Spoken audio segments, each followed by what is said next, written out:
L'âme, qui est l'esprit individualisé, peut se manifester lorsqu'elle a la possibilité de se dérouler tout l'épanouissement et la satisfaction de l'esprit. C'est par un contact fréquent avec des matières immuables que les désirs matériels augmentent. Protégez l'âme des perturbations créées dans votre esprit par la danse folle du désir, le père de la souffrance. Apprenez à contrôler le désir violent et pernicieux. Sachez que vous n'avez pas besoin de choses qui ne génèrent que des misères. Car si vous cherchez dans votre propre âme, vous trouverez le vrai bonheur et la paix durable. Et c'est béni, il deviendra alors un millionnaire de bénédictions.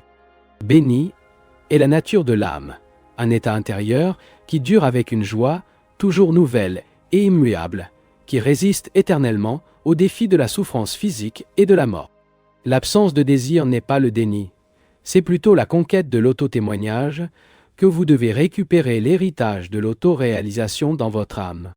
Tout d'abord, donnez l'âme possibilité de manifester cet état par la méditation. Ensuite, en restant, remplissez vos devoirs envers votre corps, votre esprit et le monde. Vous n'avez pas besoin de renoncer aux ambitions et de devenir négatif. Au contraire, permettez une joie durable, votre vraie nature, vous aider à réaliser vos nobles ambitions. Profitez des expériences supérieures avec la joie de Dieu. Remplis les devoirs qui doivent accomplir la joie divine. Nous sommes tous immortels dotés de joie éternelle. N'oubliez jamais cela en faisant face à la vie mortelle changeante.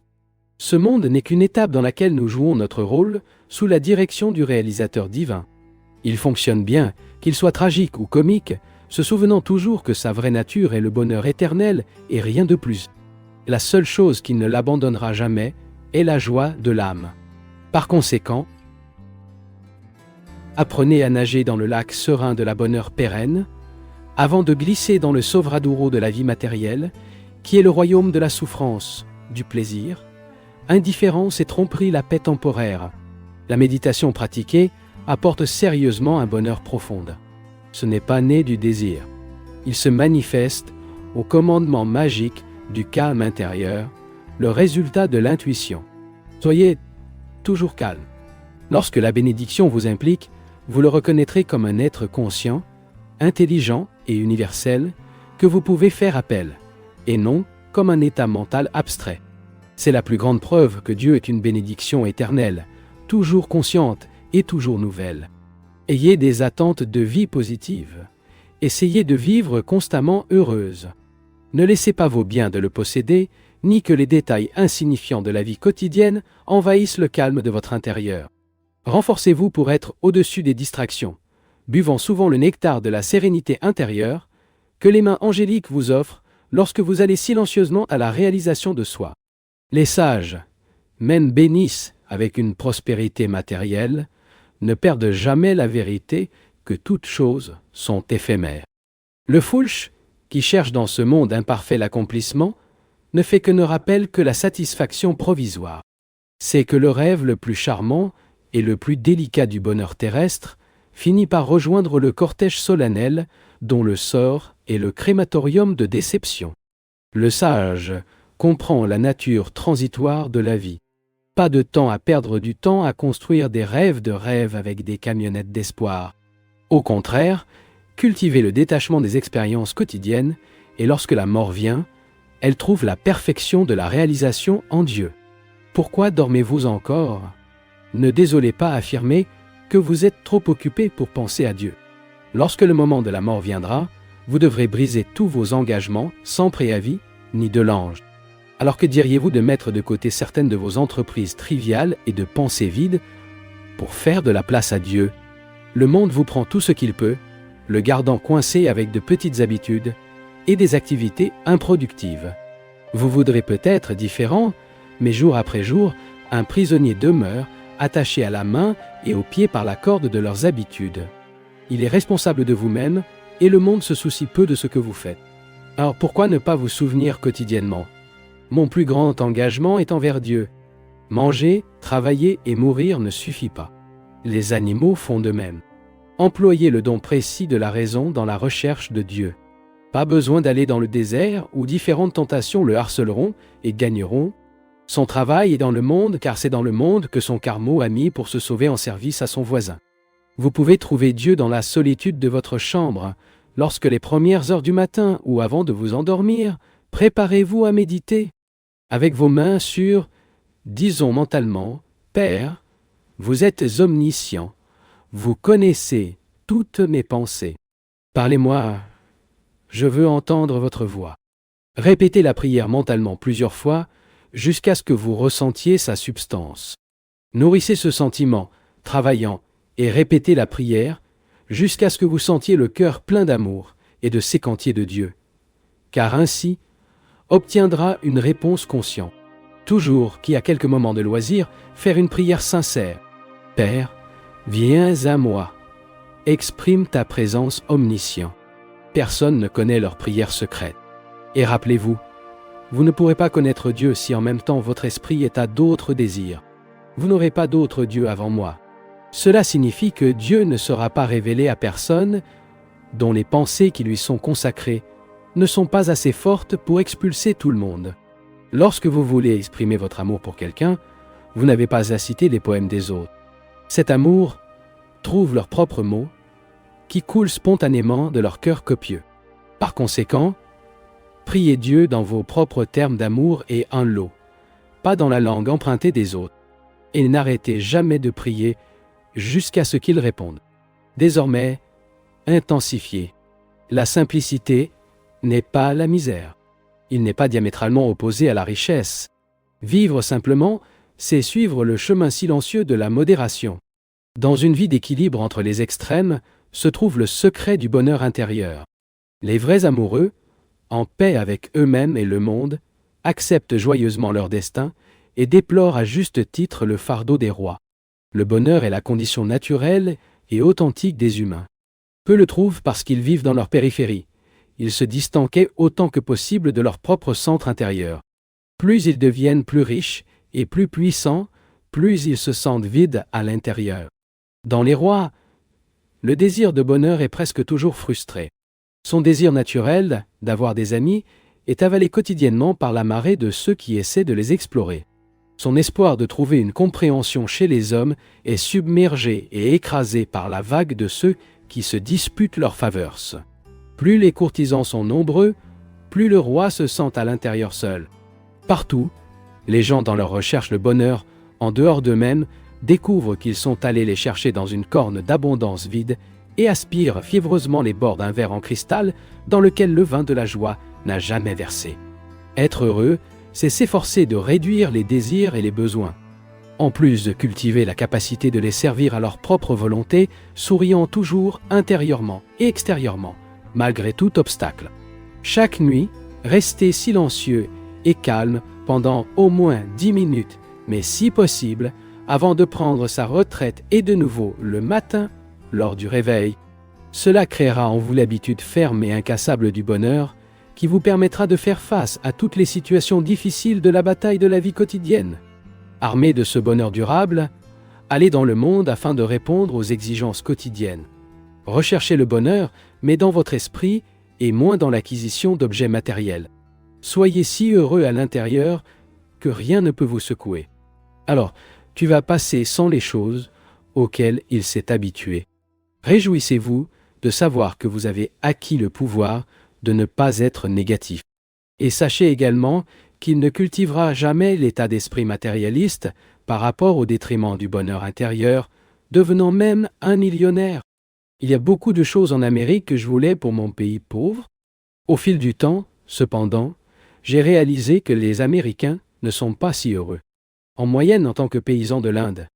Beaucoup, dont un seul repas, peut être autorisé.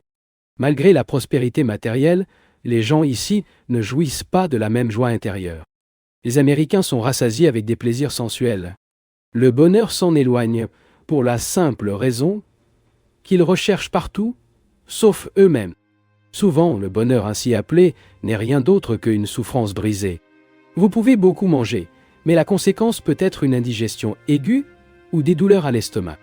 La meilleure façon d'assurer le bonheur est de ne pas permettre au plaisir sensuel ou aux mauvaises habitudes de le contrôler, mais se retenir fermement. Tout comme cela ne pouvait pas tuer votre propre faim en mangeant quelqu'un d'autre, vous ne trouverez pas le bonheur pour répondre aux exigences constantes des sens. Un luxe excessif, loin de générer du bonheur, supprime l'esprit. Ne perdez pas la plupart du temps à chercher des choses qui vous rendent heureux. Sentez-vous toujours satisfait, à la fois dans la lutte pour la prospérité et après l'avoir obtenue. Vous pouvez être le roi du bonheur dans une cabine ou en direct torturé par un malheur dans un palais. Le bonheur est un phénomène exclusivement mental.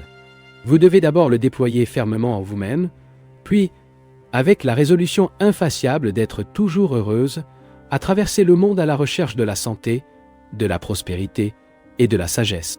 Vous trouverez plus de bonheur si vous cherchez du succès avec une attitude jeune que d'essayer de satisfaire le désir de votre cœur avec un esprit sombre. Peu importe quel désir est-ce, il est plus facile à dépenser que de gagner. C'est plus difficile à économiser que pour gagner. La plupart des gens dépensent plus qu'ils ne gagnent. L'argent supplémentaire vient du prêt ou de l'achat avec promesse de payer à l'avenir. Vous n'avez pas toujours à être à la hauteur de vos voisins. Essayez d'acquérir plus que votre poche se comporte. C'est vivre une agonie mentale constante. Dépenser plus que vous avez, c'est se soumettre à l'esclavage perpétuel. Avec l'art de gagner de l'argent, il devrait être appris pour le sauver. Un revenu considérable ne sera pas pour vous un bien durable si vous ne créez que des habitudes de luxe sans réserve. Pensez un instant. Si vous tombez malade soudainement, comment survivra-t-il sans votre salaire si vous n'avez pas d'économie? La mauvaise chose est de cultiver des habitudes de luxe lorsque vous n'avez qu'un petit salaire. Ne serait-il pas préférable de vivre avec simplicité et frugalité? En profitant de la richesse authentique, vous devriez utiliser un quart de vos dépenses habituelles. Sauvez 3 chambres et ainsi rendre votre esprit silencieux, en sécurité pour l'avenir. Réservez ce que vous avez gagné honnêtement, ne le gaspillez pas dans les jeux et ne le perdez pas en essayant de devenir riche rapidement. Le bonheur peut être obtenu par l'exercice de la maîtrise de soi, la culture de mode de vie simple et les pensées élevées, passant moi-même lorsque vous gagnez plus. Efforcez-vous de gagner plus afin d'aider les semblables et d'aider eux-mêmes. La joie est une fleur trop délicate pour fleurir dans l'atmosphère polluée de l'esprit humain, qui poursuit le bonheur en argent et en biens. La joie a aussi des déménagements lorsque les gens l'arrachent insuffisamment, imposant des conditions au bonheur et se disent « Je ne serai pas vraiment heureux avant d'acheter cette voiture, ou les vêtements, ou la maison, ou le forfait de vacances à la plage. » Les matérialistes aussi désespérément. Ils poursuivent le bonheur idiot, ne l'attrapent jamais. Même s'ils avaient tout, ils ne seraient pas satisfaits. Et le bonheur continuerait de s'enfuir. D'un autre côté, le bonheur pousse spontanément dans le cœur de ceux qui sont intérieurement libres. Il coule naturellement la similitude de la source de montagne, après les pluies d'avril. Dans les esprits habitués à un mode de vie simple qui, par leur propre volonté, a renoncé à la tourmente des besoins sauvins, le château de rêve d'un esprit troublé. Lorsque nous abandonnons l'ambition du monde de rechercher la paix en nous-mêmes, nous ressentons parfois d'abord une certaine nostalgie des vieilles habitudes. Habitués à l'activité matérielle, la simplicité peut, de temps en temps, nous déranger comme des choses sèches et sématratives. Peu à peu, mais si nous persévérons, nous créerons l'habitude du monde intérieur et trouverons un bonheur beaucoup plus grand dans la suffisance spirituelle. Nous commencerons à apprécier de plus en plus profondément le sens du vrai bonheur. De même, nous pouvons avoir une sensation de perte qui passe après avoir échoué dans notre entreprise. Alors la vie, au début, semblera dépourvue de l'herbe de l'espoir. Si, cependant, après l'errance pendant un certain temps à partir de ce désert, nous commençons à faire face à nos circonstances hardiment, nous conclurons que la vie n'a pas changé dans son essence et que les événements n'ont été définis que comme un échec pour notre imagination. Nous évoquerons des moments heureux. Par exemple, les suppressions simples de l'enfance. Nous comprendrons soudain que le contentement intime est la seule définition valide et exclusive du succès. Et tout aussi merveilleusement, ce contentement est la seule chose dans la vie que nous ne pouvons pas perdre. Dans tous les cas, la sécheresse de la perte apparente, de l'échec et de la déception peut être amené à s'inverser comme désert après une pluie abondante. Les nouveaux vers de paix surgissent soudainement dans les graines à la recherche de repos. Ensuite, l'âme connaît un bonheur plus précieux que le plus grand succès assuré par les entreprises matérielles. Si vous, cher auditeur, devez glisser ou plonger sur la pente du succès, être abandonné par la richesse et le prestige et contraint de vivre dans des circonstances humbles, ce n'est pas désolé. Il accueille plutôt la nouvelle aventure que la vie la met en route. Si les rêves sont des menteurs et le ruinent, adaptez courageusement à la nouvelle situation. En simplicité, vous le trouverez, bien que vous ne puissiez jamais y chercher une douce bénédiction, car votre cœur a toujours soupiré. La vie vous donnera plus que ce que vous avez rêvé si vous cherchez simplement à définir la prospérité à une nouvelle lumière, non pas comme un gain matériel, mais comme un contentement intime divin.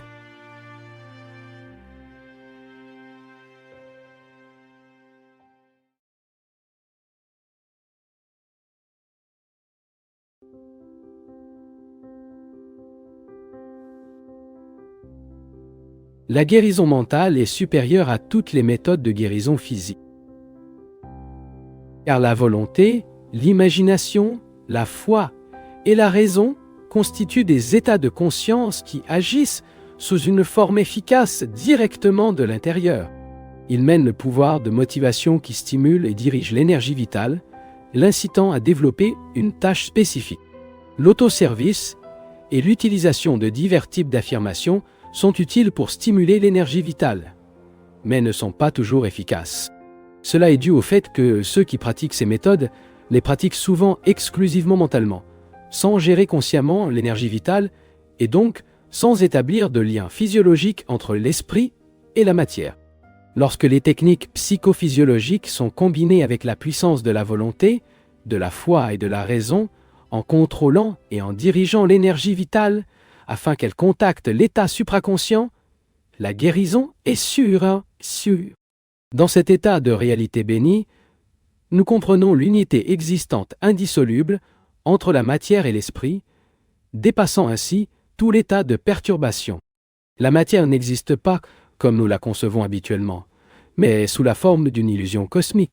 Et, pour dissiper cette illusion, si une méthode définie est requise, tout comme il est impossible de guérir un homme adepte à la sceptique en un moment, également la conscience matérielle, qui domine l'homme par la loi de l'illusion, ne peut pas être surmontée sinon par l'apprentissage et l'application de la loi opposée, c'est-à-dire la loi de la vérité. Grâce à une série de processus de condensation, l'esprit est devenu de la matière. Ainsi, la matière précède l'esprit et ne peut donc pas accorder son origine. La matière est une expression partielle de l'esprit, dans lequel l'infini se manifeste comme fini, le illimité comme limité. Cependant, comme la matière n'est qu'une manifestation illusoire de l'esprit, elle n'existe pas pour elle-même. Au début de la création, l'esprit se manifeste jusque-là, projeté sous la forme de deux natures différentes, conscience et matière. Ce sont les deux expressions vibratoires du seul esprit transcendantal, étant la conscience une vibration plus subtile et importe une vibration grossière de celle-ci. La conscience est la vibration de l'aspect subjectif de l'esprit, et la matière est la vibration de son aspect objectif. L'esprit, en tant que conscience cosmique, est potentiellement immanent dans la matière vibratoire objective. Dans son aspect subjectif, il se manifeste comme la conscience présente dans toutes les formes créées, atteignant son expression maximale dans l'esprit humain et dans les innombrables branches des processus réfléchissants, émotionnels, volontaires et imaginatifs. La différence entre l'esprit et la matière est la qualité de leur vibration. Autrement dit, c'est une différence de degré, mais pas de nature. L'exemple suivant illustrera mieux ce fait. Bien que toutes les vibrations soient qualitativement similaires, l'oreille humaine est capable de percevoir les vibrations plus épaisses, celles qui oscillent limite de 16 et 20 000 cycles par seconde. Des vibrations de moins de 16 et plus de 20 000 cycles par seconde sont généralement inaudibles. Il n'y a pas de différence essentielle entre les vibrations audibles et inaudibles, mais une différence relative entre eux. Par le pouvoir de Maya, l'illusion cosmique, le Créateur fait que les manifestations se présentent si clairement différenciées et individualisées devant l'esprit humain, qu'il ne les associe en aucune façon à l'esprit. La joie est de penser à Dieu sans interruption. La soif de lui doit être permanente. Le moment viendra où l'esprit ne sera pas lentement.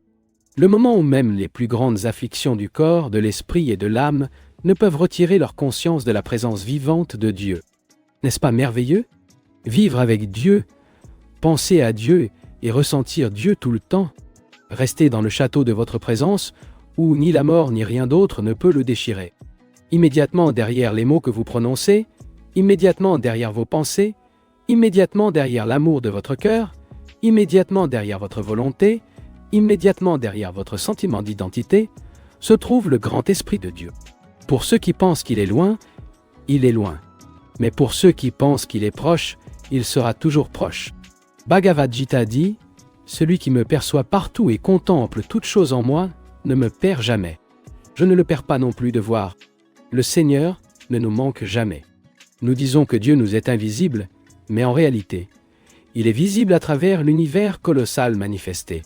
Dieu est tout, pas seulement une chose.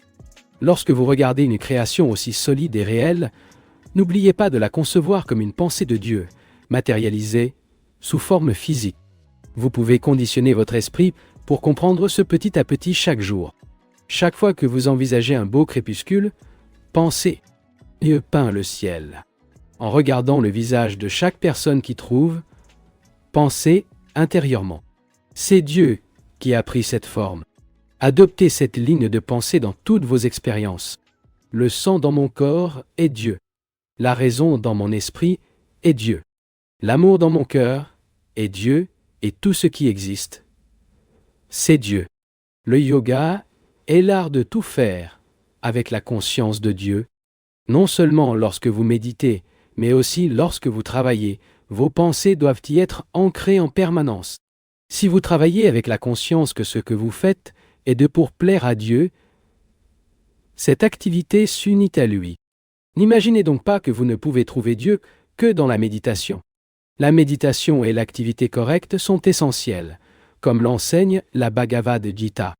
Si vous pensez à Dieu alors que vous exercez vos devoirs dans ce monde, vous serez mentalement unis avec lui. Ainsi, le travail aide votre méditation et votre méditation aide votre travail. L'équilibre est nécessaire. Ce n'est qu'avec la méditation que vous devenez paresseux. Avec seulement l'activité, l'esprit devient banal. Et vous oubliez Dieu.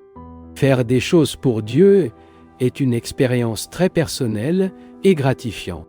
Lorsque constamment et altruiste, vous effectuez toutes les actions avec des pensées inspirées de l'amour de Dieu, il viendra à vous. Ensuite, vous comprendrez que c'est l'océan de la vie qui est devenu la petite vague de l'existence individuelle. C'est la façon de connaître le Seigneur pour l'activité. Quand dans chaque acte, vous y pensez avant, pendant et après l'action, il se révélera à vous. Vous devez travailler, mais laissez Dieu travailler à travers vous. C'est la meilleure partie de la dévotion.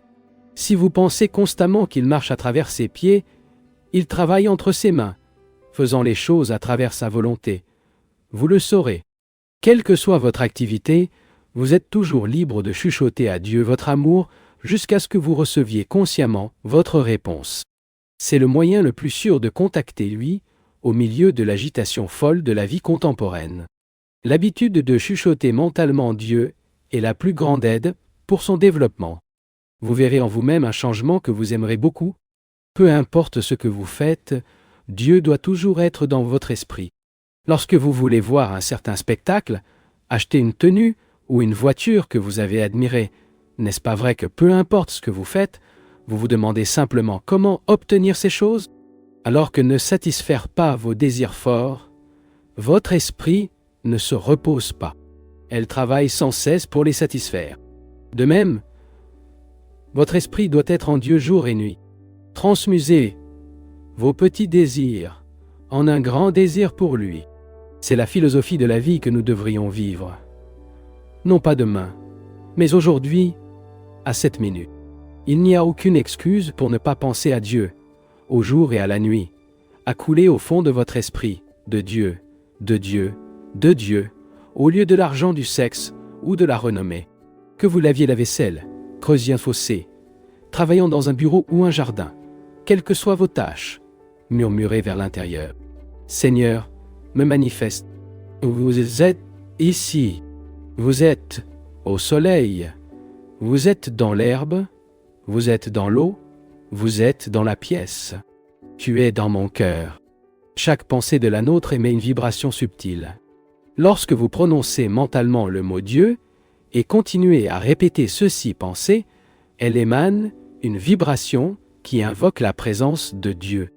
Chaque fois que votre esprit lentement dans le labyrinthe des innombrables pensées mondaines, cela ramène patiemment la mémoire du Seigneur qui habite en vous. Avec le temps, vous constaterez qu'il est toujours avec vous. Un Dieu qui vous parle dans votre propre langue, un Dieu dont le visage vous cache à chaque fleur, chaque buisson, chaque feuille de gazon. Ensuite, vous direz « Je suis libre », enveloppé dans l'étoile de l'esprit. Je passe de la terre au ciel sur les ailes de la lumière. Et quelle joie il absorbe votre être! Il semble peu de penser à Dieu tout le temps. Il a observé un visiteur. Et pour Marsan Yogananda, a répondu « Le monde est d'accord avec vous, et le monde est-il un endroit heureux? Le vrai bonheur s'enfuit de l'homme qui abandonne Dieu, car il est béni lui-même. Ses fidèles sur terre vivent dans un paradis intérieur de la paix, mais ceux qui l'oublient passent leur journée dans un enfer d'insécurité et de déception créée par elles-mêmes. Faire l'amitié avec le Seigneur, c'est ce que signifie être vraiment pratique. Cultiver la relation avec lui. C'est la vérité. Vous devez d'abord avoir un concept correct de Dieu, une idée définie par laquelle une relation avec lui peut être établie. Alors vous le saurez. Si vous persistez, le Seigneur viendra. Père affectueux et compatissant, lui attribuons la fausse image d'un tyran vindicatif, inflexible, incapable de pardonner. Amour et gentillesse. Dieu est le bonheur éternel. Votre être est l'amour, la sagesse et la joie. Il est à la fois personnel et se manifeste comme il le souhaite. Apparaît à leur sein sous la forme préférée par chacun d'eux. Un chrétien voit le Christ, un hindou voit Krishna ou la mère divine, etc. Les dévots qui l'adorent sous forme impersonnelle prennent conscience du Seigneur comme de la lumière infinie, ou comme le merveilleux son d'homme, le Verbe primordial, le Saint-Esprit. L'expérience suprême que l'homme peut avoir est de ressentir ce bonheur dans lequel tous les autres aspects de la divinité, de l'amour, de la sagesse et de l'immortalité sont pleinement inclus. Mais comment pourrais-je transmettre avec des mots la nature de Dieu? Il est ineffable, indescriptible. Ce n'est que par la méditation profonde que vous connaissez votre essence singulière. Monsieur, je ne pense pas que cela progresse dans mes méditations. Je ne vois rien et j'entends, dit un étudiant. Yogananda lui a répondu, cherchez Dieu pour lui-même. La perception suprême est de le ressentir comme une bénédiction, gerpant ses profondeurs infinies. Ne pas désirer les visions, les phénomènes spirituels ou les expériences passionnantes. Le chemin vers le divin n'est pas un cirque. Une cause fréquente de déception spirituelle pour le dévot est son attente que la réponse de Dieu se présente sous la forme d'un étonnant jaillissement de l'éclairage interne. Cette notion erronée émousse la perception du dévot à des réponses divines subtiles qui se produisent depuis le début des pratiques méditatives. Dieu répond aux efforts de chaque dévot, à chaque appel de dévotion. Même en tant que novice, cela sera perceptible dans votre propre recherche si vous apprenez à le reconnaître comme la paix interne silencieuse qui vole à votre conscience. Cette paix est la première preuve de la présence de Dieu à l'intérieur. Vous saurez que c'est lui qui l'a guidé et l'a inspiré à prendre certaines décisions dans la vie. Vous ressentirez sa force en vous donnant le pouvoir de surmonter les mauvaises habitudes et de nourrir les qualités spirituelles. Vous le saurez comme toujours, la croissance de l'amour et de la joie qui jaillit des profondeurs de votre être, débordant des relations de votre vie quotidienne.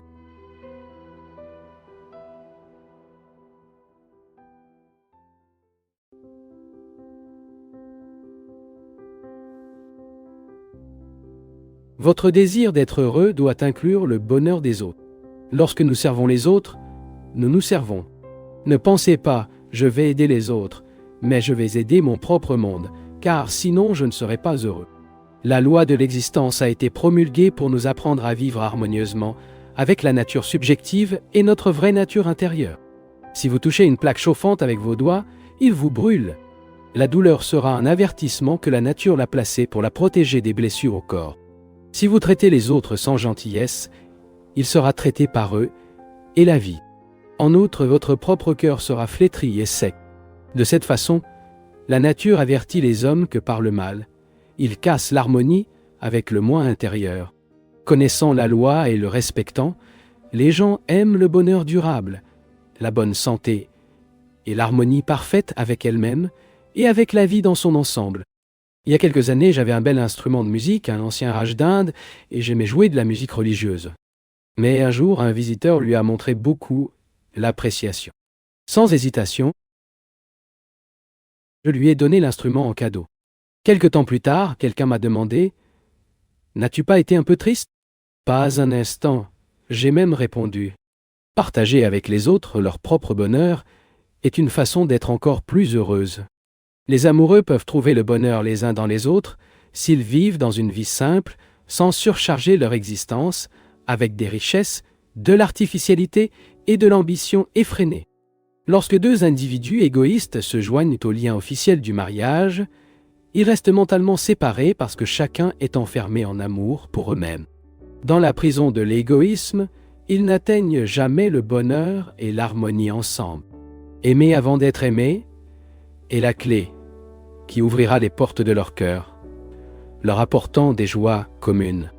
Aimer uniquement vous-même, c'est se limiter à vous-même.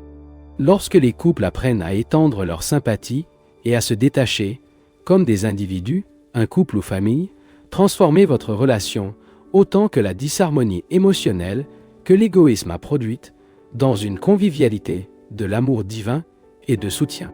L'amour abneuvé est le secret de tout. Les couples qui, au début, définissent leur relation en termes de vous et de vous, apprenez plus tard, grâce à l'approfondissement de la compréhension, en pensant ensemble. Ainsi, l'amour humain évolue en amour divin. Sans Dieu, l'affection humaine n'est jamais parfaite. Aucun mariage ne peut être vraiment fructueux sans l'ingrédient secret de l'amour divin. L'amour terrestre, qui ne va pas au-delà de la créature bien-aimée pour absorber la divinité, n'est en aucun cas un sentiment authentique. C'est un simple culte de l'ego, car il est enraciné dans un désir. Le véritable amour émane de Dieu. Seuls les cœurs purifiés par l'auto-expansion peuvent absorber la plénitude de cet amour. L'expansion, les sentiments du cœur deviennent des canaux où l'amour de Dieu s'écoule dans le monde. Les gens vraiment heureux dans le mariage ne devraient pas leur bonheur à conjoint. Le bonheur jaillit de l'intérieur de chacun. Comme il est triste d'observer la souffrance de ceux qui fondent leurs espoirs pour l'entreprise dans le suivant. Même le bonheur, qui est un bien universel, ne doit pas être imposé aux autres. En fait, ce n'est même pas possible. Les réformes, lorsqu'elles sont inconscientes de la volonté divine, ne génèrent que de la disharmonie. Même le bien que nous pratiquons doit être offert avec amour et respect pour la capacité libre des autres hommes. Ce respect sera adressé avant tout à la potion divine qui existe en eux. La charité ne devrait jamais priver le favori de leur dignité qui vient de Dieu. En donnant, nous devons encourager les autres à donner quelque chose aussi en retour. Nous devons leur faire ressentir notre gratitude pour leur service. Ils ne bénéficient pas s'ils doivent recevoir passivement notre générosité. Lorsqu'un coupe-diamant veut produire une belle pierre, il sait qu'il devrait le couper en suivant son décolleté naturel. La coupe ne peut pas être faite au hasard pour satisfaire une fantaisie personnelle abstraite. Il en va de même lorsque nous voulons extraire la beauté de la nature humaine. Nous devons prendre en compte la réalité des autres et ne jamais essayer d'imposer notre propre réalité. Alors que la personne évolue spirituellement, découvrant la joie et l'étincelle divine en lui-même, il est naturel qu'il veuille trouver des moyens de transmettre son sentiment brûlant de bonheur et de bien-être aux autres hommes. Cependant, dès le départ, il apprend qu'il doit faire face aux choses telles qu'elles sont. Tout type d'instabilité mentale et la tristesse est une sorte de déséquilibre mental, devrait être soigneusement combattue progressivement, car un choc soudain, même de joie, aggrave seulement la perturbation. Il est bon et certain que chacun de nous s'efforce de faire de ce monde un meilleur endroit où vivre. Dieu n'aime pas l'égoïsme. Si le dévot garde par la jalousie, même la grâce qu'il reçoit en méditation renforce son ego et non son âme. Il n'est pas toujours possible d'atteindre nos objectifs rapidement ou facilement altruistes. Ce fait, cependant, ne devrait pas nous empêcher de pratiquer le plus grand bien que possible. Fabriqués comme nous sommes, l'image et la ressemblance de Dieu, nous apportons potentiellement en nous sa puissance cachée. Par conséquent, vivons et travaillons par cette orientation et cette force intérieure et non par la conscience de l'ego. Plus nous vivons dans la certitude de votre présence, grâce à la concentration et à la méditation quotidienne, plus en toute sécurité, nous développerons nos pouvoirs latents. Ces pouvoirs, nés de l'harmonie intérieure, devraient être utilisés pour surmonter les difficultés. Pratiquez l'art de tirer de faux sourires contre la cible des cœurs attristés. Chaque fois que le cœur de quelqu'un est touché par le projectile de votre sourire, vous frappez la mouche. Coupez-les avec des saveurs avec la lame de sagesse. Dès que vous découvrez un cœur souffrant, expédiez avec des sourires réconfortants et des mots aimables. Lorsque vous percevez quelqu'un écrasé par les nuages d'aide de la douleur, dispersez-les avec le bombardement lourd et continuez vos sourires inquiétants. En réalisant l'obscurité du plat, soulevez-les immédiatement avec les sourires qui soulèvent l'espoir. Ne créez pas l'habitude de gémir. Créez l'habitude de sourire. Immunisez contre la pratique des infractions. Oubliez et pardonnez ceux qui vous ont offensé dans un bon esprit. Ne soyez jamais améliorés. Ne vous permettez jamais d'être victime du choléra des autres. Efforcez-vous de surmonter les activités, mais souriez au début, à la fin et tout le temps. Il n'y a pas de meilleure tonique pour la tristesse que le vrai sourire. Il n'y a pas de plus grand pouvoir avec lequel nous pouvons surmonter l'échec que le sourire franche. Et il n'y a pas de beauté supérieure au sourire de la paix et de la sagesse qui brille sur notre visage. Oh, rire silencieux se réjouit de mon âme. Que mon âme sourit à travers mon cœur et que mon cœur sourit à travers mes yeux. Oh, Prince of Smile, vous entrez sous le quai de mon visage. Je vais protéger votre doux moi dans le château de ma sincérité, afin qu'aucune hypocrisie rebelle n'ose vous détruire. Fais-moi un millionnaire des sourires. Je vais généreusement répandre votre joie à travers les cœurs tristes. Partout, depuis les premières heures du matin, je rayonnerai ma réjouissance à tous ceux que je trouve pendant la journée. Je serai les rayons du soleil de l'esprit pour ceux qui veulent traverser mon chemin aujourd'hui. J'allumerai les bougies des sourires dans le cœur des malheureux. Face à la lumière impérissable de ma joie, l'obscurité va s'échapper du cœur de mes frères. Mère divine, m'apprends à aimer et à servir les autres. Apprenez-moi à être fidèle à la parole donnée, ainsi qu'au désir que les autres me sont fidèles. Apprenez-moi à bien vouloir bien mes semblables, car je veux que vous me vouliez bien. Apprenez-moi, ô Mère, pour rendre mes frères heureux de les faire sourire. Apprenez-moi, ô Mère, pour trouver mon bonheur. La parole de l'homme est l'esprit de l'homme. Les mots prononcés sont des sons produits par les vibrations des pensées. Les pensées sont des vibrations délivrées par l'ego, ou l'âme, devrait saturer chacun de vos mots avec les vibrations puissantes de votre âme. Si un homme est incapable d'infuser dans ses mots la force de l'esprit, sa langue est tuée. Lorsque nous parlons trop ou lorsque nous exagérons ou faux les faits,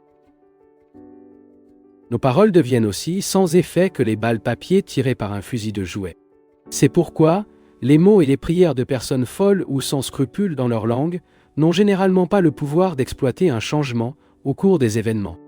Les paroles des hommes devraient exprimer non seulement la vérité, mais aussi leur propre compréhension et réalisation de cette vérité. Une langue dépourvue de la force de l'esprit ressemble à un pic de maïs sans grain. Des paroles complètes de sincérité, de conviction, de foi et d'intuition, comme bombes vibratoires hautement explosives, dont l'éclatement se désintègre les roches des difficultés, exploitant la transformation souhaitée. Il évite de prononcer des mots désagréables, même lorsqu'il se réfère à de vrais faits et lorsque, avant un conflit, nous répétons des déclarations sincères avec une compréhension complète, un sentiment et une détermination, ils attirent sans faille l'aide de la force cosmique vibratoire omnipotente. Faites appel à ce pouvoir avec une confiance infinie, annulant tout doute. Sinon, la flèche de votre attention manquera la cible. Depuis qu'il a été semé dans le pays de la conscience cosmique, les graines de vos prières ne les ont pas souvent échappées, afin de prouver s'ils ont germé ou non. Accorde que divine oblige la possibilité de fonctionner sans interruption. Il n'y a rien de supérieur à la conscience cosmique ou à Dieu. Son pouvoir se chevauche aux limites de l'esprit humain. Ainsi, ne cherche donc que votre aide. Ce qui ne signifie pas qu'il devrait devenir passif, inerte ou incrédule, comme peu de choses qui devraient mépriser la puissance de votre propre esprit. Le Seigneur aide ceux qui cèdent eux-mêmes. Il vous a enduré avec les pouvoirs de la volonté, de la concentration, de la foi, de la raison et du bon sens, dans le but de les utiliser dans vos efforts pour vous libérer des troubles physiques et mentaux.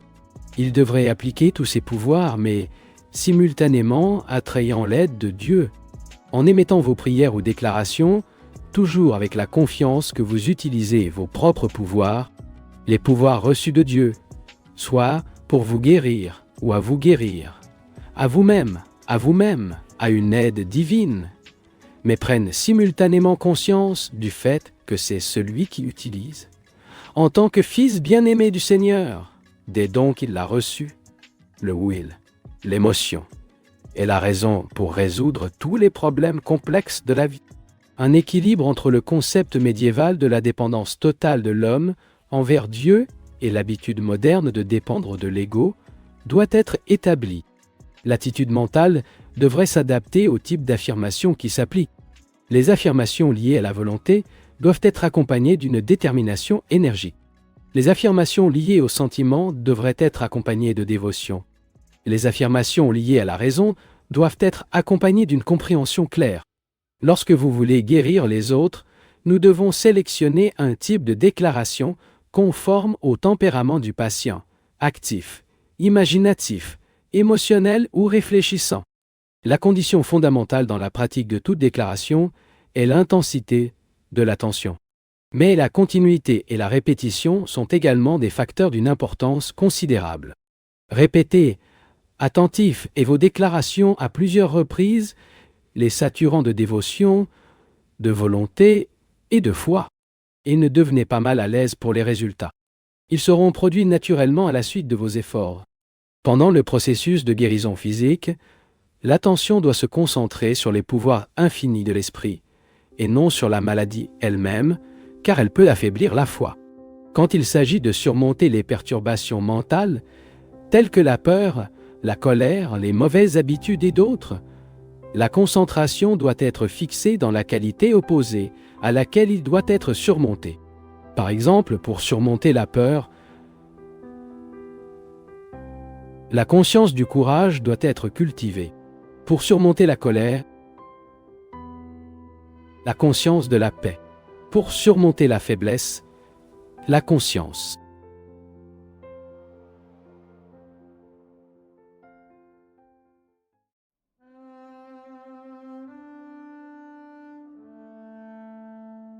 Des millions d'enfants asserrent le voyage de la vie aveugle. Ils agissent comme des jouets mécaniques qui se déplacent avec une petite corde. Ils courent sans destination et frappent tout ce qui se lève. Ces jours-ci sont sans but à part de nombreuses personnes. Car au début, ils n'ont pas progressé vers un certain objectif. Ils n'étaient pas non plus correctement équipés des pouvoirs qui la maintiendraient sur un chemin définitif. Dans cette phase de la vie, ils agissent comme des marionnettes manipulés par l'environnement, les instincts prénatals et le destin.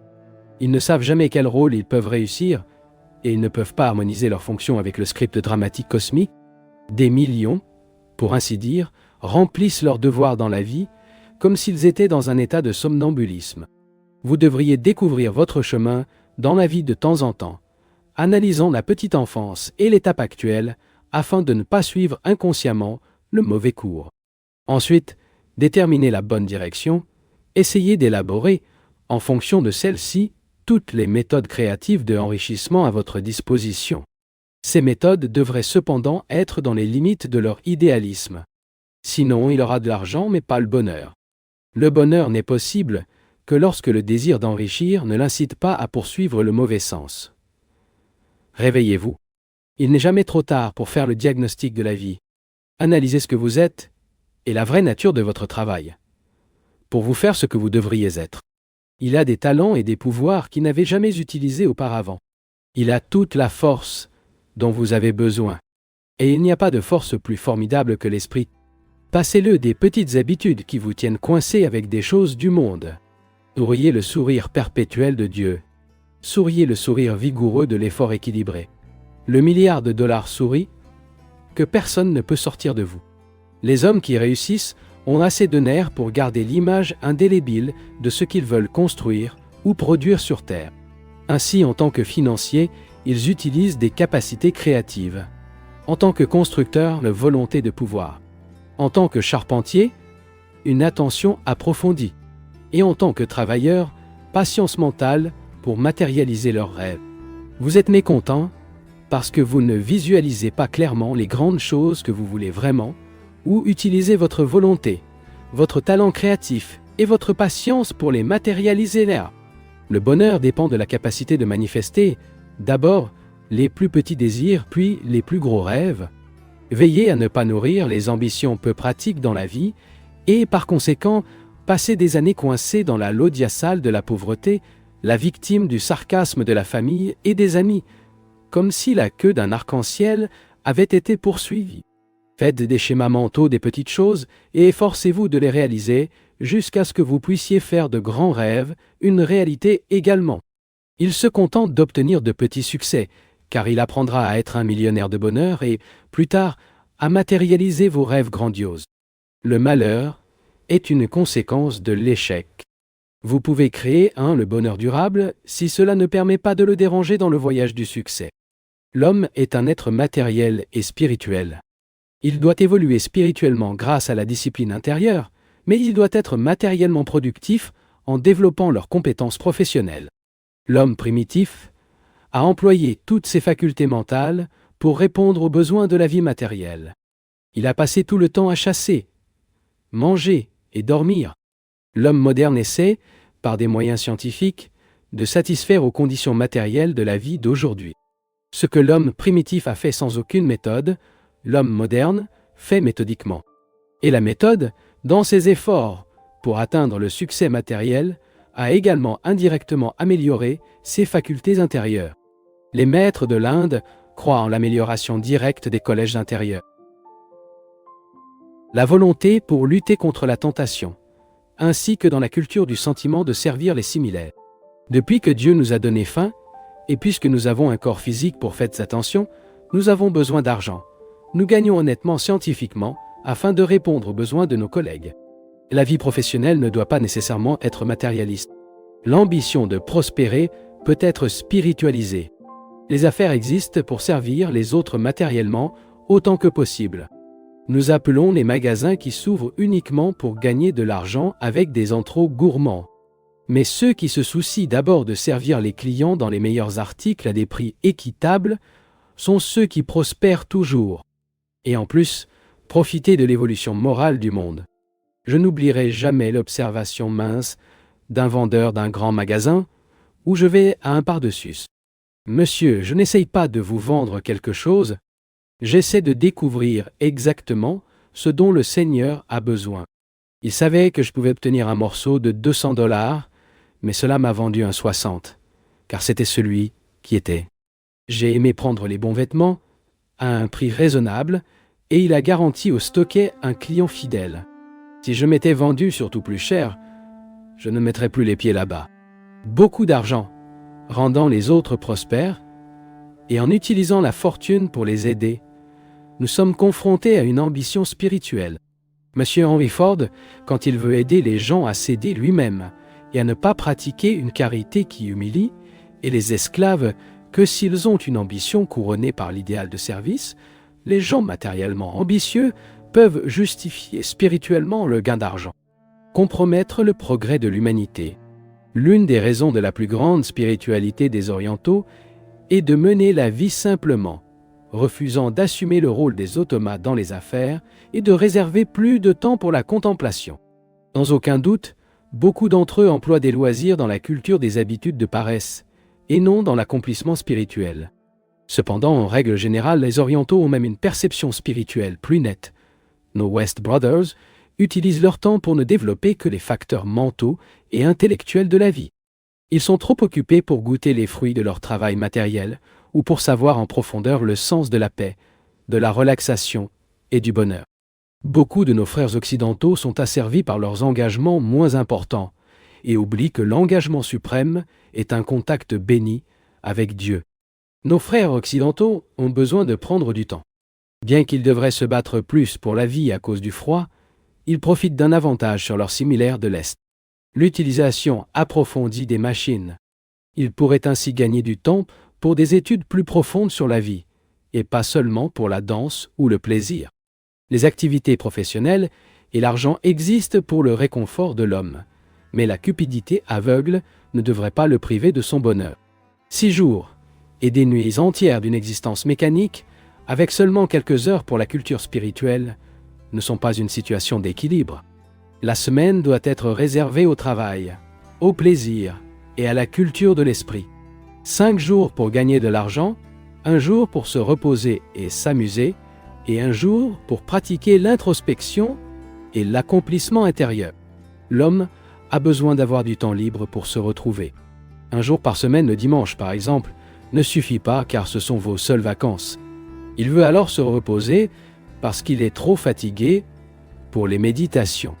Avec une semaine de 5 jours, comme proposé par Henry Ford, les gens pourront employer vendredi soir, samedi et dimanche pour s'éloigner de l'atmosphère bruyante de la ville et ainsi augmenter la longévité. Le chef de la police de Chicago a déclaré que si le bruit de la ville était éliminé, les hommes vivraient environ 11 ans de plus, le système nerveux en équilibre. Aujourd'hui, presque toutes les familles américaines peuvent avoir une voiture et, avec elle, quittent la ville le week-end pour restaurer des retraites silencieuses de la nature. Vivre une double vie d'ermite dans les bois et les guerriers dans le domaine des activités humaines. Il est absolument nécessaire que les entrepreneurs de 5 jours de Ford soient adoptés par les entrepreneurs. Les patriotes réalistes, amoureux de la vérité, doivent coopérer en fournissant aux travailleurs le samedi, le jour du plaisir et du repos. Et dimanche, une journée réservée pour améliorer les habitudes de méditation, chercher une fraternité spirituelle et découvrir le bien suprême, qui est la bénédiction divine intérieure. Quelles que soient les différences d'opinion existantes entre ses amis, il y aura toujours une compréhension et une communication. Dans ce type de relation, malgré les différences, il y a surtout le respect mutuel et l'estime de l'amitié. La véritable amitié, basée sur Dieu, est la seule relation durable. Si vous déclarez l'amitié, vous devez vraiment le vouloir. Vous n'avez pas besoin de montrer une gentillesse ou une coopération externe, tandis que vous ressentez intérieurement le contraire. La loi spirituelle est très puissante. Ne restez pas contre les principes spirituels. Jamais trompé, pas même perfide. En tant qu'ami, sachez que lorsque vous n'imaginez pas quelle est votre place, quand vous devriez être disposé à coopérer et quand vous devriez avoir le désir de ne pas coopérer. Il est mal de dire la vérité quand agissant ainsi, si vous trahissez quelqu'un d'autre inutilement et sans être dans un bon but. Supposons qu'un homme boit, mais essaie de le cacher au reste du monde. Vous connaissez votre faiblesse et, au nom de la vérité, annoncez-vous à vos amis. Tu sais que tellement est tôt de bébé, n'est-ce pas? Une telle observation est inopportune. Nous ne devons pas entrer dans le sable de la vie. Essayez de couvrir les échecs des autres, tant qu'ils ne font du mal à personne. Parlez en particulier à la personne de ses échecs. Et si vous avez la possibilité ou la responsabilité de vous aider. Mais ne parlez jamais délibérément de blesser quelqu'un sous le prétexte de vous aider. Vous ne vous aiderez donc à devenir votre ennemi. Il est également possible de détruire tout désir qu'il aurait pu améliorer. Aider votre ami étant pour lui une inspiration mentale, esthétique et spirituelle. Ne soyez jamais sarcastique avec un ami. N'ajoutez pas « sauf si c'est de vous encourager ». Ne pas être d'accord avec lui quand il a tort. Soyez vrai, soyez honnête, et l'amitié se développera constamment. Je me souviens d'une discussion que j'ai eue avec Sri Yukteswar sur la sincérité. J'avais dit que la sincérité est tout. Non, répondit-il, la sincérité plus considérée pour les autres est tout. Et a continué, supposons que vous soyez assis dans votre chambre et qu'il y a un beau tapis sur le sol. Il pleut là-bas. Un ami qui n'a pas vu depuis de nombreuses années ouvre la porte violemment et se précipite pour le saluer. « C'est vrai, ai-je dit, mais mon gourou n'avait pas encore terminé son raisonnement. Étiez-vous sincèrement heureux de se voir, mais vous n'aimeriez plus s'il avait eu la considération de prendre les bottes boueuses avant d'entrer et de gâcher le tapis. Je devais convenir qu'il avait raison. Peu importe à quel point vous pensez à quelqu'un ou à quel point il est proche. Il est important de adoucir cette relation avec les bonnes manières et la considération. L'amitié devient donc vraiment merveilleuse et durable. La familiarité qui mène au manque de considération est très nocive pour l'amitié. Tout comme la rosée aide la fleur à grandir. Donc la douceur extérieure et l'intérieur nourrissent le développement de l'amitié. L'amitié est noble, fructueuse, sacrée. Quand les âmes marchent distinctes dans la différence, les harmoniques, cependant, hochant la tête et divergents, augmentant flashy dans la diversité. L'amitié fleurit la plante céleste, nourrie sur le terrain d'un amour incommensurable, à la recherche du progrès de l'âme dans la compagnie. Deux âmes que l'une à l'autre est lisse. Pour être un ami vrai et inconditionnel, votre amour doit être ancré dans l'amour de Dieu. Votre vie avec Dieu est l'inspiration derrière la véritable amitié divine à tous. Essayez d'améliorer votre amitié avec quelques âmes. Lorsque vous êtes en mesure de vous donner une amitié vraiment inconditionnelle, votre cœur sera prêt à offrir une amitié parfaite à tous. Et quand vous pourrez le faire, vous deviendrez divin, comme Dieu et les grandes âmes qui donnent de l'amitié à tous les êtres, quelle que soit leur personnalité. L'amitié limitée à seulement une ou deux âmes, excluant les autres, est comme une rivière qui est perdue dans les sables, n'atteint jamais l'océan. La rivière de l'amitié divine s'élargit à mesure qu'elle coule pour à l'avance, puissant et vrai, jusqu'à ce qu'il coule, après tout, dans la présence océanique de Dieu. En rayonnant l'amour et la bonne volonté aux autres, je vais ouvrir la chaîne pour venir à moi l'amour de Dieu. L'amour divin est l'aimant qui m'attire tous bien. Bien que l'homme ordinaire soit confronté à la mort avec terreur et tristesse, ceux qui sont déjà partis le connaître comme une merveilleuse expérience de paix et de liberté. Peut-être que nos plus grandes conjectures concernent les êtres que nous aimons. Où sont-ils? Pourquoi nous étaient-ils loin de nous? Un bref adieu, et voici. Ils disparaissent derrière le voile de la mort. Nous nous sentons tellement impuissants et tristes. Et il n'y a rien à faire. Quand quelqu'un est en train de mourir, bien qu'il ne puisse pas parler, il exprime un désir dans sa conscience. La personne pense « Je laisse mes proches. Vais-je un jour les revoir ?» Et ceux qui se trouvent pensent aussi « Je perds. Va-t-il se souvenir de moi? Allons-nous nous revoir? » Quand j'ai perdu ma mère dans cette vie, je me suis promis même ne plus jamais s'accrocher à quelqu'un. J'ai donné mon amour à Dieu. Cette première expérience avec la mort a été très sérieuse pour moi, mais j'ai beaucoup appris. J'ai regardé sans relâche pendant des mois et des années jusqu'à ce que je trouve la réponse au mystère de la vie et de la mort. Et je parle de sa propre expérience. Dans la mort, vous oubliez toutes les limites du corps physique et comprenez à quel point il est libre. Dans les premières secondes, il y a un sentiment de peur.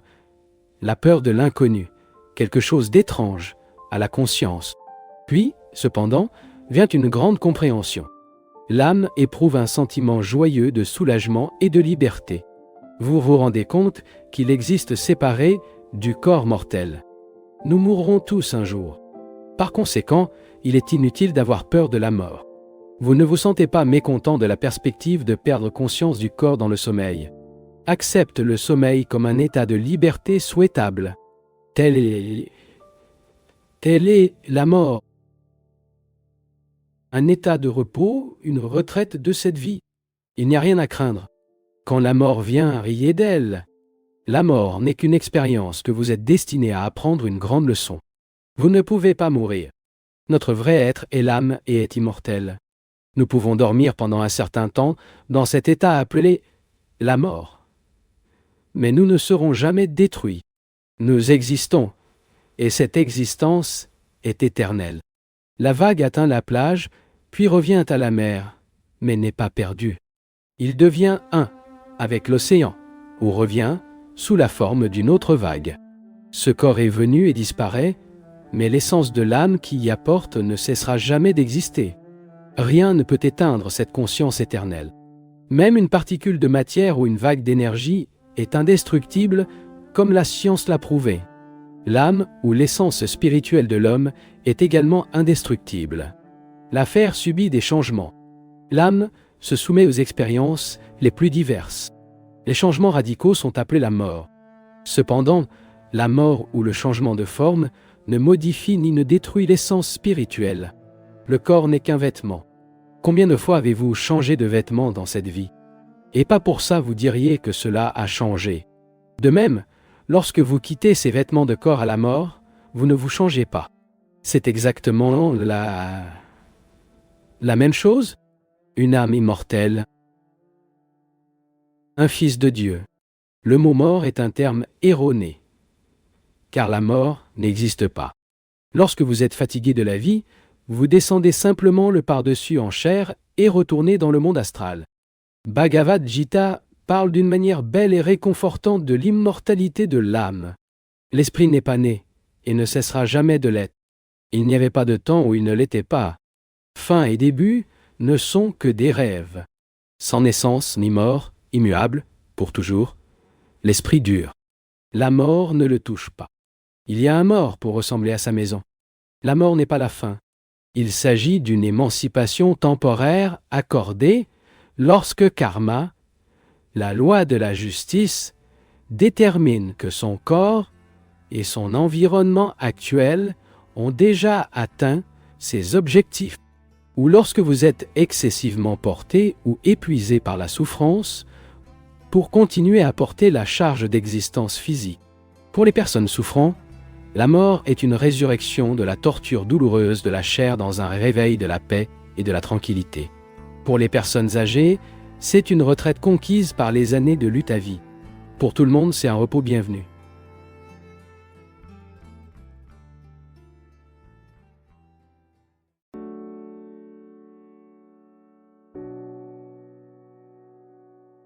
Pratiquez cet exercice le matin juste après s'être levé, à l'heure du déjeuner et avant le coucher. Allongez-vous sur le dos, détendu et immeuble. Ne pensez pas à l'heure. Offrez une prière profonde de dévotion à Dieu jusqu'à ce que vous réalisiez qu'il vous répond. Vous saurez que cela s'est produit lorsque vous ressentez une paix de plus en plus intense et une satisfaction intime. Ensuite, les yeux fermés, expirez et votre souffle contenez, concentrez votre look et votre esprit au point entre l'ombre, répétant mentalement 12 fois « Om Spirit Christ », un esprit de bénédiction. Puis, inspirez. Répétez l'exercice 12 à 24 fois. Ensuite, offrez du fond du cœur une prière à Dieu jusqu'à ce que vous vous sentiez en contact avec lui par une paix de plus en plus intense. L'indication absolument sûre de la présence divine est une paix vivante et consciente dans son indice. Plus vous vous concentrez et plus vous êtes profond, plus l'augmentation de cette paix, qui est la langue de Dieu. En ressentant cette profonde paix dans le cœur, affirme « L'Esprit et moi, nous en sommes un. L'Esprit manifeste pleinement votre sagesse à travers moi. » Ou « L'Esprit et moi, en sommes un. Tu es mon Père, et je suis ton Fils. Ce que vous avez, j'ai. Donnez à votre Fils toute la vraie prospérité qui lui appartient. Suivre les méditations aidera les aspirations spirituelles à libérer l'âme de l'âme dans le corps et à l'accorder à la liberté éternelle dans l'infini. Dès qu'il s'est réveillé, il sent avec son dos en arrière et regarde par la fenêtre ouverte sur le salaud du ciel. Ou, s'il n'est pas visible depuis votre fenêtre, consultez-le mentalement. Imaginez votre esprit en contemplant votre corps, votre pièce et le ciel en même temps. Méditez pendant quelques minutes jusqu'à ce que vous sentiez que vous êtes votre corps, la pièce et le ciel. Vous pouvez également pratiquer cette méditation dans un beau lieu extérieur, de jour ou de nuit. Asseyez-vous avec le dos droit et fermez les yeux. Imaginez-vous assis au centre de la pièce et que votre maison est un monde, avec le plafond par le ciel. Visualisez cette maison de neige décorée à la maison aux poteaux et semée avec des montagnes, des rivières, des lacs et océans en cubes. Contemplez les fougères des forêts qui ornent votre maison terrestre. Imaginez maintenant toutes les nations, les races, les familles et les chères personnes autour de vous. Interprétez le drame de la vie sur la scène du temps. Et disons mentalement « Bonjour père, mère, frères, sœurs et amis, blanc, marron, noir et jaune. » Essayez de ressentir toutes les courses, comme si elles étaient votre propre famille et vos proches. Dites mentalement « Laissez-nous tous vénération notre Père célibataire, Dieu qui a fait de nous son image et sa ressemblance. Revons-nous nos grands-parents, Adam et Ève, dont le sang coule dans les veines de nous tous. Remercions Dieu de nous avoir mis sur cette grande adresse, la terre. Laissez-nous vivre, joyeusement et harmonieusement, selon votre volonté. Méditez les yeux fermés, disons mentalement. Dissoudre mon corps dans l'obscurité. Observez l'espace sombre et illimité de l'éternité au-dessus, en dessous, devant, à l'arrière, à l'intérieur et à l'extérieur. Partout. Visualisez ensuite un ballon avec des couleurs arc-en-ciel entourant votre corps. Ce ballon en caoutchouc, vous ne pouvez jamais éclater. Peu importe à quel point vous y êtes à votre inspiration. Expirez lentement et visualisez le ballon léger se développant avec son souffle léger jusqu'à ce qu'il devienne suffisamment grand pour contenir des constellations, des univers et des systèmes planétaires et solaires, y compris la Terre et son corps. Une autre méditation. Il se sent dressé avec des scapules légèrement approximatives, une poitrine, du ventre, des mains à la jonction des cuisses avec l'abdomen. Concentrez-vous sur le point entre les sourcils. Oubliez le corps, la maison, la terre, le soleil et le ciel. Oubliez la chair, les pensées et les sentiments. Sentez-vous juste la bâtarde à l'intérieur. Répétez-vous, je suis l'infini. Je suis l'infini. Je suis l'infini. Continuez à le dire mentalement jusqu'à ce que vous sentiez que vous êtes au-delà de toute chose. Et dis, je suis au-delà du temps, je suis au-delà de l'espace, je suis au-delà du corps, de la pensée et de la parole, au-delà de la matière et de l'esprit.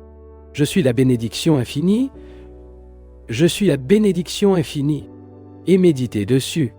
Une autre méditation. Concentrez-vous sur le point entre l'ombre.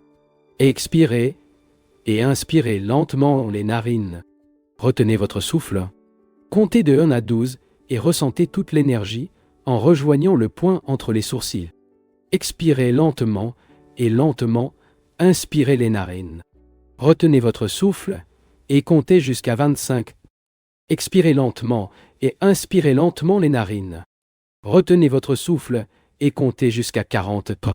Sentant l'énergie au point entre l'ombre. Expire lentement. Oubliez maintenant votre souffle et concentrez-vous sur le point entre l'ombre. Une autre méditation. Imaginez une boule d'obscurité. Sentez-le en train de se développer pour inclure la salle, la ville, l'État. Cette boule sombre se développera encore plus pour inclure tout votre pays. Toutes les nations, toutes les étoiles, la Voie lactée, les univers, et enfin tout le cosmos. Imaginez-vous maintenant devenir léger. Sentez cette balle brillante en apportant tout ce qui existe. L'univers entier est une boule à incandescence qui devient alors une boule de bonheur infini. Tu es ce bonheur. Méditez à ce sujet. Ce qui contrôle votre vie n'est pas de passer des pensées, ni des idées brillantes, mais des habitudes quotidiennes. Les habitudes de pensée sont des aimants mentaux. Ils attirent des objets spécifiques en fonction de la qualité de leur attraction. Lorsque le bonheur naturel de l'âme est contaminé par les plaisirs éphémères des sens, la luminosité dorée de l'âme obscurcit. Beaucoup de gens imaginent qu'ils ne peuvent pas vivre sans mauvais plaisirs, provoquant des malheurs, comme la consommation d'alcool qui tue le corps. Mais s'ils pouvaient former de bonnes habitudes, ils diraient que nous ne pouvons pas vivre sans la paix et le plaisir de la méditation. Nous sommes mécontents lorsque nous cédons à des plaisirs plus petits, tout comme nous investissons de petites sommes d'argent pour obtenir des gains plus importants à l'avenir.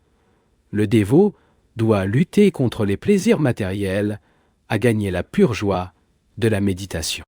Des milliers de personnes ne peuvent pas comprendre pourquoi les sens générant des plaisirs obscurcissent la joie de l'esprit. L'autocontrôle est une sorte d'investissement spirituel conçu pour fournir à l'homme le plus grand bonheur possible. L'homme a été fait l'image et la ressemblance de Dieu, et, en tant que tel, a en lui-même la joie latente et durable de l'esprit, tout comme l'arbre caché dans la graine. Les graines brûlées ne germent pas. Ainsi aussi la graine de la joie de l'âme, une fois grillée par les flammes des désirs matériels, ne peut pas produire l'arbre pérenne du bonheur. Cultivez l'habitude de régler la joie supérieure de l'âme immédiatement après le réveil. Ainsi, pris par la joie de l'âme, vous pouvez profiter de plaisirs innocents, comme manger, trouver des amis, etc., sans attachement. De cette façon, l'âme spiritualise tous les objectifs du monde. Presque toute l'âme est un prisonnier des sens, qui sont entrelacés à la surface du corps. L'attention de l'âme est retirée de son royaume intérieur, de la moelle, de l'œil spirituel et des chakras, aux régions externes du corps, où la cupidité, la tentation et l'attachement, ils ont leur forteresse. Le dévot qui veut isoler l'âme de la reine des bidonvilles de la sensualité appauvrissante constate qu'elle ne peut pas faire cela sans frottement violent entre les croquis des sens et les soldats divins de l'âme. Lorsque le dévot va au-delà de la phase initiale de la méditation et atteint le milieu de la phase d'autoréalisation, il se rend compte que ses bonnes et ses mauvaises habitudes ont été confrontées au champ de bataille de la conscience. La méditation est le tambour interne qui suscite les bonnes et les mauvaises habitudes de leur sommeil d'indifférence et les oblige à charger les forces pour obtenir la victoire contre la conscience du dévot. Lorsque la personne est totalement sous l'influence de mauvaises habitudes, les bonnes n'offrent aucune résistance.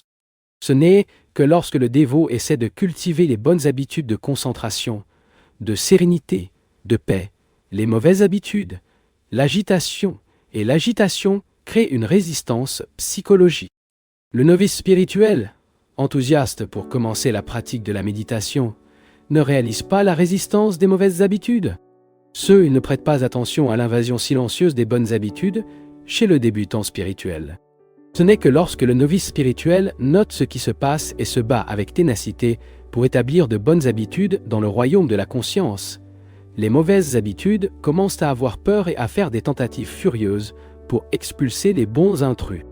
Lorsque le dévot commence à utiliser la perception de l'âme et les bonnes habitudes pour combattre les méchants, note que son cœur est plein de compassion pour ce dernier, car il semble lui appartenir et coûteront cher.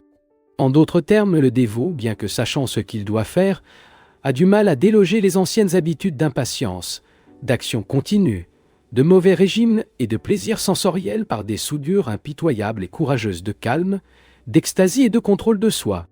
La grande méthode pour liquider les mauvaises habitudes est la réalisation de l'éveil de Dieu, les bonnes habitudes de méditation. Lorsque l'habitude d'illusion précède l'habitude de sagesse et de s'installe dans l'âme, la seule issue est d'utiliser la volonté pour méditer profondément chaque jour, jusqu'à ce que le contact avec Dieu fascinant et béni soit définitivement établi et peut être reproduit volontairement dans la conscience. Il est aussi facile d'être paisible et gai que d'être inquiet et agité. N'oubliez jamais de sourire. Pas un sourire sournois, faux, mais un sourire honnête et radieux, provenant d'un cœur illuminé et joyeux. Je développe l'habitude de sourire quoi qu'il arrive, et je suppose que le contrôle total de vos pensées, il s'améliore ou aggrave votre vie. Les gens prêtent une attention particulière à leur être physique, et pensent trop à ce qu'ils devraient manger, et à combien il devrait dormir. Tout est une question de volonté. Je ne me suis jamais senti fatigué dans la vie et que je ne dors que 5 heures par mois. Jamais, comme le matin et le déjeuner, je préfère un repas léger. De préférence les fruits, les noix en tranches et parfois même un œuf. Au dîner, content d'une salade. Toute ma vie était dédiée à l'étude du Yogoda. Ce que j'ai fait, les autres peuvent aussi le faire. Les bonnes habitudes sont vos meilleurs assistants. Préservez leurs forces en les stimulant à travers de bonnes actions. Les mauvaises habitudes sont leurs pires ennemis. Contre sa volonté, ils le forcent à faire des choses qui lui font du mal. Laissez-les mourir. Le décourage de leur refuser la nourriture ou les mauvaises actions. La vraie liberté est d'agir en fonction du bon jugement et non sous la pression des habitudes. Comme ce que vous devriez manger et pas nécessairement ce que vous mangez habituellement. Faites ce que vous devez faire et non ce que vos habitudes nécessitent. Les bonnes et les mauvaises habitudes ont besoin de temps pour gagner en force. Les mauvaises habitudes peuvent être déplacées par de bonnes habitudes si elles sont patiemment cultivées. Remplacez d'abord les mauvaises habitudes par de bonnes habitudes dans tout. Cultivez ensuite la conscience d'être libre de toutes les habitudes. Le royaume des cieux est similaire à l'homme qui a semé une bonne graine dans son domaine. Mais pendant que les hommes dormaient, l'ennemi est venu, lui, et semé la balle au milieu du blé, et se sont retirés. Et lorsque l'herbe a grandi et a produit des fruits, l'ivrage est également apparu. Alors venant les serviteurs du propriétaire de la maison, avez-vous dit « Seigneur, n'avez-vous pas semé une bonne graine dans votre domaine? D'où vient la balle ?» Mais il leur a répondu « Un ennemi l'a fait. » Mais les domestiques lui ont demandé « Vous voulez y aller et nous obtenons la tire ?» « Non, a-t-il répondu. « Pourquoi? Lorsque vous séparez l'ivrage, ne commencez-vous pas non plus le blé avec ?» Le royaume de l'épanouissement divin peut être comparé à l'homme qui, grâce à la méditation profonde et quotidienne, a semé de bonnes graines d'expérience spirituelle dans le domaine de sa conscience. Mais comme il dormait, il était inconscient des perceptions spirituelles. Et son ami des tendances subconscients répand les graines des habitudes matérielles entre le blé de l'autoréalisation spirituelle. Lorsque les tiges du développement spirituel ont grandi et portent des fruits de bénédiction spirituelle et de sagesse, il a constaté qu'il avait également été harcelé par des graines des doutes intimes, la peur et le sentiment d'impuissance pour résoudre les mystères de Dieu. Les serviteurs, le contrôle de soi et la discipline spirituelle ont demandé au maître dévot « D'où vient cette balle d'obstacles spirituels? Vous voulez que vos serviteurs se résument à l'esprit subconscient pour éliminer la balle? » Sagesse annihilant, instantanée et lumière accumulée dans le cerveau grâce à l'esprit internalisé. Dans la méditation et le sommeil, l'esprit et l'énergie s'écoulent vers la colonne vertébrale et le cerveau, les habitudes d'effacement de l'inquiétude et de l'agitation. Dans le sommeil, l'énergie expulse les préoccupations. Seulement